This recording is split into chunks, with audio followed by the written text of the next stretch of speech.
a llevar a cabo estas 4 semanas tienen que ver con la teología de la niñez, que corresponde al pensamiento teológico a partir de la idea de los niños. En la primera lección tendremos el asunto de una descripción sobre la teología, una introducción de lo que es esta materia, a lo cual vamos a introducir el pensamiento de la niñez.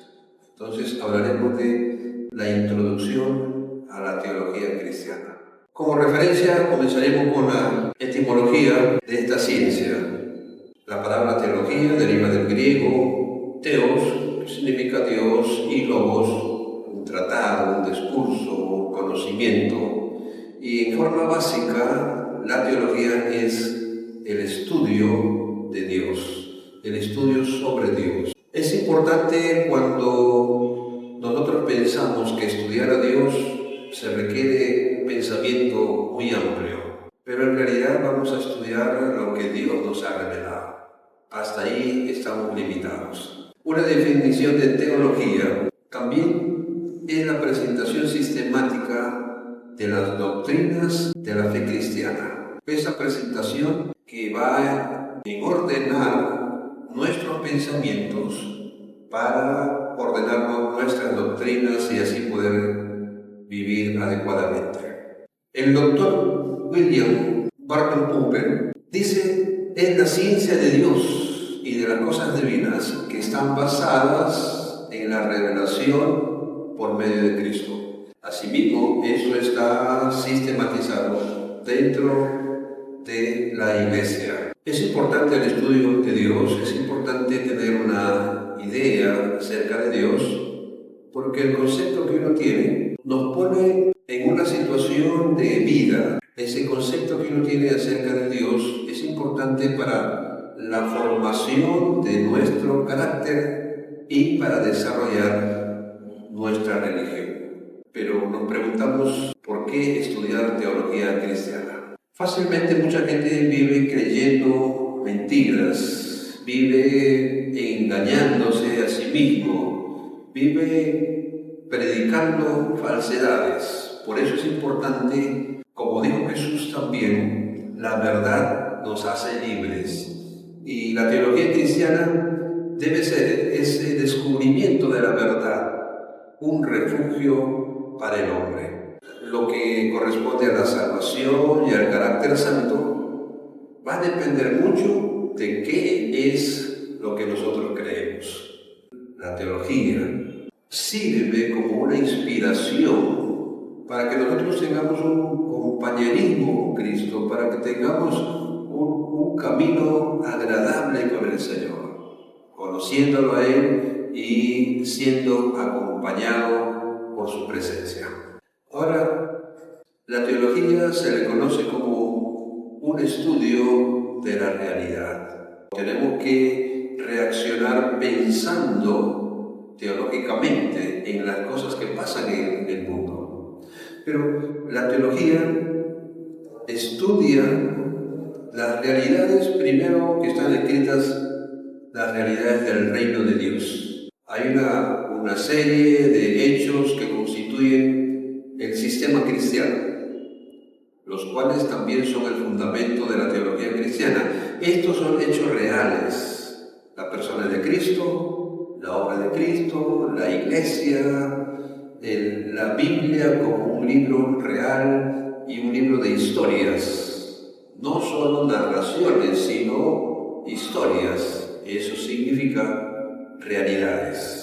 Cuando hablamos de teología, hay diversas formas de emanar un pensamiento teológico, y eso se deriva o nos lleva a pensar en las diferentes formas de hacer teología. Una de ellas es la teología natural. La teología natural trata acerca de la observación de los elementos naturales y a partir de allí descubrir una idea acerca de Dios. Y la teología natural está limitada porque porque la naturaleza no nos habla acerca de la salvación, no nos habla de la justicia de Dios, por ejemplo, pero sí nos hace descubrir la existencia de Dios, los atributos de Dios, la voluntad de Dios. Entonces, cuando hacemos teología natural, esa observación y recogemos esas verdades, recogemos esos pensamientos y los vamos a ordenar como una idea que Dios ha revelado a través de la naturaleza. Por su parte, cuando tenemos el ejercicio de estudiar las Escrituras, ya estamos entrando a una parte nueva de la teología exegética, que incluye y debe ser el estudio cuidadoso y analítico de las Escrituras de acuerdo con las doctrinas.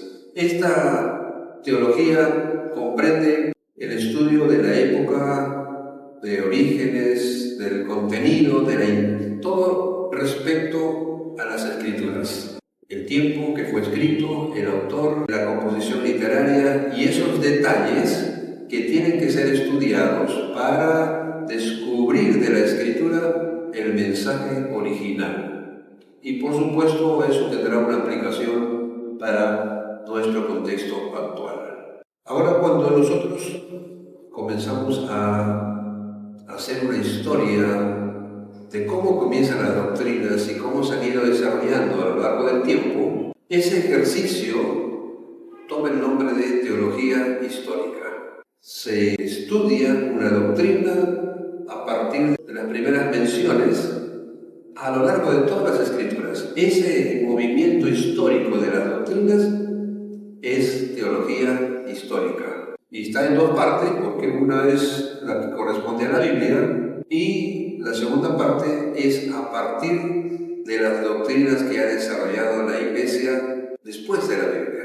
O tenemos diferente material investigado, estudiado, y se necesita darle un arreglo especial, acumular esto de acuerdo a un método, y la teología sistemática se encarga de ese arreglo y de dar una forma lógica y metódica para comprender estas doctrinas. La teología sistemática tiene tres partes, que todo lo investigado se va a dar en esas tres partes. Primero, la ética, la conducta, la moral allí. La segunda es la dogmática, lo que estamos creyendo, lo que vamos a creer, las doctrinas para creer. Y finalmente, la polémica, que son el punto donde podemos debatir sobre nuestras creencias. Ahora, toda esta investigación tiene que ponerse al alcance de los demás. Y esa forma de poner al alcance de los demás es hacer teología práctica. Es la aplicación de las investigaciones que tenemos para ponerlo a los oyentes. Esto incluye tres cosas. Primero, la homilética, es decir, lo investigado lo ponemos así, en un sermón. Homilética. La catequística, que es el discipulado básicamente. Lo investigado se arregla y se pone en la instrucción para los nuevos creyentes, lecciones. Y tercero, lo investigado tiene que ordenarse para que desarrollemos un estilo de culto, que es la liturgia. Finalmente, también como una parte de la teología, es la teología bíblica. Tiene a la Biblia como la autoridad principal y esa teología es captar el mensaje bíblico. Entonces, la Iglesia se encuentra en ese sentido reflexionando a partir de lo que está escrito en la Biblia. Y esto siempre tiene que ser bajo la dirección del Espíritu Santo. Entonces, nuestras formas de hacer teología van a variar, pero finalmente todos van a apuntar a entender una idea, un conocimiento de quién es Dios, para que así nosotros podamos llevar nuestra vida según su propósito, según su voluntad.